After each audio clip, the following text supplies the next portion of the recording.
Hello everyone, today we'll be painting a beautiful landscape in a postcard size paper using none other than watercolors. So let's get started. For today, you will need an A6 size watercolor paper. Here I'm using 100% cotton 300 GSM cold pressed watercolor paper. Next up, you will need round brushes. I'll be using size 3 and 5, so you can use any two round brush. One should be bigger and other should be smaller. Next, you will need a masking tape to mask down your paper on all four sides. Then you will need two jars of water, one to clean down your brushes and other for fresh supply of water. Next, you will need, of course, watercolors. So the colors which I am using over here are already mentioned in one of the video where I am creating my own palette. So I will link it on the top as well as in the description box. Make sure that you check that out. Then you will need a rough cloth or a rough tissue paper. Alright, now let's get started. Let's first start by applying masking tape on all four sides of the paper. Once you apply the tape, press it down thoroughly so that there's no gap between the paper and the masking tape, and do it for all four sides. Once that is done, let's move on to the sketching part. So again, the sketching is very simple. You just have to draw a huge mountain almost below the middle of the paper, and then we will draw the foreground part, which is the layers of different fields, and that's it. You can always pause the video once the sketching is done, and then you can watch and redo it on your paper. Don't do it while I'm doing it, otherwise you will end up getting something or the other wrong. So yeah, once the sketching is done, let's move on to painting the sky. Now, painting the sky is a little bit tricky as we are using wet on wet technique. So first, apply clean water on the paper and then prepare your colors. That is, here I'm making my own gray by mixing ultramarine blue and little bit of burnt sienna together, and this is how it swatches on the paper. I think it's very dark, but I'll just dilute it by adding a little bit of water, and then I'll take my small size brush and I'll start applying that color on the paper. So first we are painting the shadow of the clouds, and then we will paint the blue sky around it. So we are doing it in an opposite way. That way we'll be able to leave the white gap and we'll know where our clouds are being placed. Okay, now I'm taking my cerulean blue color on my bigger brush. I'm diluting that color to make it lighter, and I'm reapplying that color all around the sky, leaving huge gaps around the gray area to make it look like clouds. As the paper is wet, the colors will blend easily and you will get very soft looking sky. Once I've applied cerulean blue, I am reapplying ultramarine blue on the top to make the sky look a little bit more darker and brighter. Here I'm taking the same gray mix which we had earlier applied on the paper, and I'm reapplying it in some areas of our sky to make it a little bit darker. Now let the sky completely dry before you move on to painting the lower part. So we will start with the very light value of the mix of yellow and little bit of sap green. It is more of yellow and a very little of sap green, and then we will apply that even wash onto the mountain first. And once we have applied the first layer, we will increase the value of the same color by adding little bit of sap green and also making it darker, and then we will apply that on our paper. Remember to not rub your brush a lot on the paper. Apply and leave it, as the underneath layer, that is the layer which we applied with a very light wash of the mix of yellow and green, is wet. The colors which you will apply on the top would automatically blend with each other. Alright, so all these techniques I'm doing it on 100% cotton 300 GSM cold pressed paper, and I did wet my paper first and then I mixed my colors. That is possible because my paper stays wet for a little bit of longer time. But if that's not the case with your paper, then I would suggest you to prepare your color first and be a little quick when you are painting, especially when it's a hot summer outside. Anyways, the papers dry very quickly than normal, so and you have to work a lot quicker. Other than that, I would suggest, if you can afford or if it's possible for you to get around around where where you stay, then please invest in good quality paper. You would see that working with watercolors would get a little bit easier for you.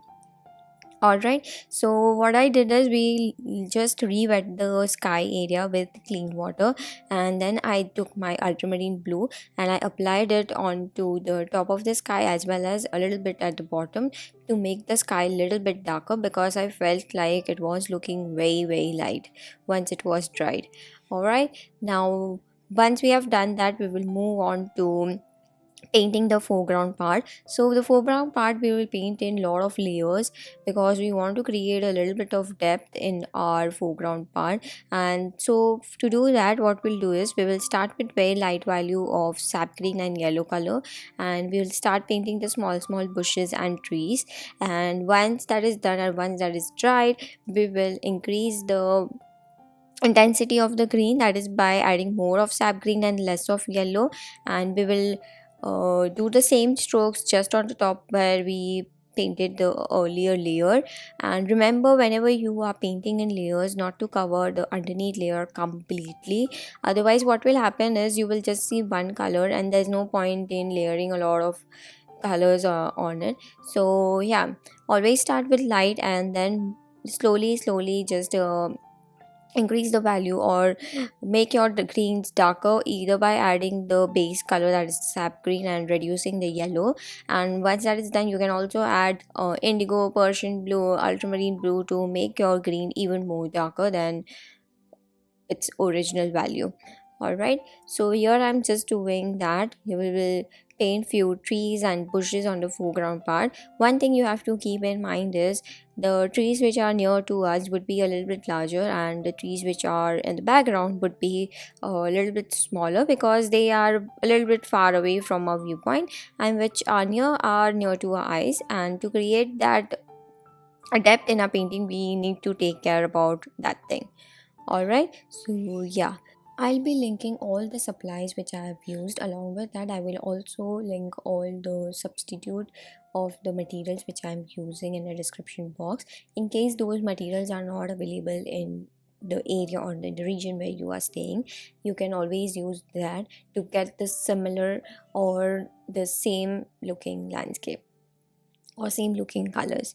All right, other than that, I also wanted to tell you is, if you are enjoying this video and you want to learn more, then please do subscribe to my channel.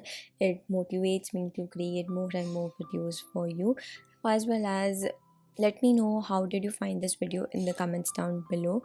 And make sure that you hit the like and subscribe button before you leave the channel. That would mean the world to me. Thank you.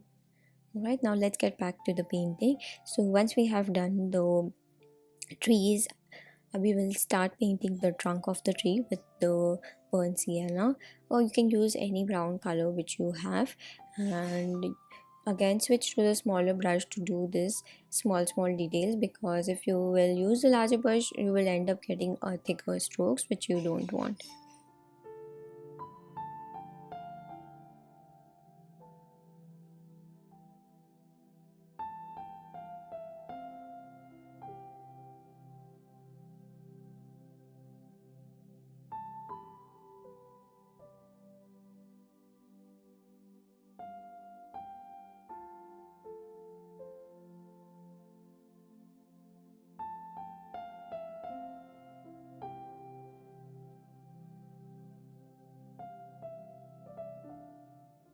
So we are almost done with the painting. I'm just adding few darker strokes here and there to give the final touch.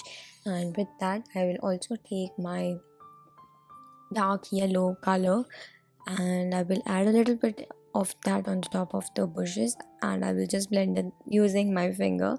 And I'll be using the same color in the background to create a little bit of harmony in the foreground and the background mountain.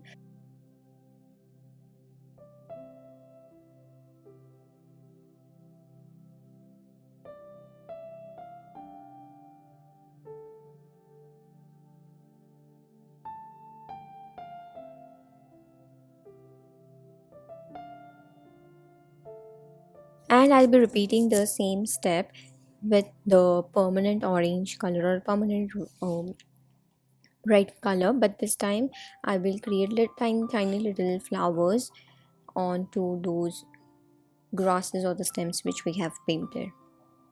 And this color would give a good pop to our painting, because otherwise it's only blue clean sky, the foreground is with different shades of green, and if you once you will add the pop of red, it will look so beautiful. And lastly, I'm using the same color on the foreground bush, the same way which we used earlier, like applying a little bit and blending it with the finger. All right, and we are almost done with our painting. Now all you have to do is let your painting completely dry before you peel off your masking tape and see the final result of the painting. Right, so now we are done and it's your turn to paint and post it in on your social media. Do tag me so that I can watch your beautiful work.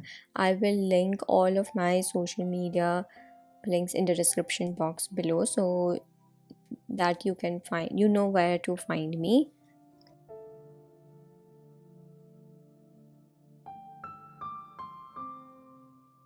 Other than that, if you have any doubts regarding the technique, or if you tried painting and you didn't get the result you wanted, you can always comment in the comment section and I would be happy to help. Or you can always DM me on my Instagram handle, that is artist and I would be really happy to talk about it and help you with that. All right, so yeah, let's just remove the masking tape and see the close up of this beautiful work. And I hope you enjoyed, and I'll see you guys really soon in the next video. Bye.